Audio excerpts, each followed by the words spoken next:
សោកនាដកម្មរបស់ប្រជាពលរដ្ឋកម្ពុជាគួរឲ្យអាសូរណាស់ដោយសារការរំលោភឈ្លានពានទឹកដីរបស់យោធាសៀមមកលើដែនដីអធិបតេយ្យភាពរបស់កម្ពុជាធ្វើឲ្យ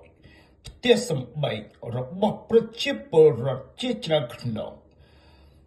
រងការបំផ្លិចបំផ្លាញពីក្រផ្លងក្របបែកទម្លាក់ពីលើយន្តហោះចម្បាំងស្ពានផ្លូវថ្នល់រងការខូចខាតយ៉ាងធ្ងន់ធ្ងរ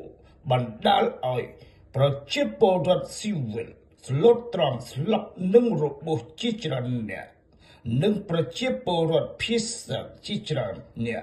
បានចាក់ចោលផ្ទះសម្បែងគួរឲ្យអនិច្ចាខ្លាំងណាស់នគរកម្ពុជាខ្ញុំអើយ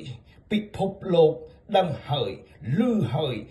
តែនៅឈរមើលប្រជាពលរដ្ឋកម្ពុជាកំពុងតែរងគ្រោះយ៉ាងស្ងៀមស្ងាត់ទៅវិញ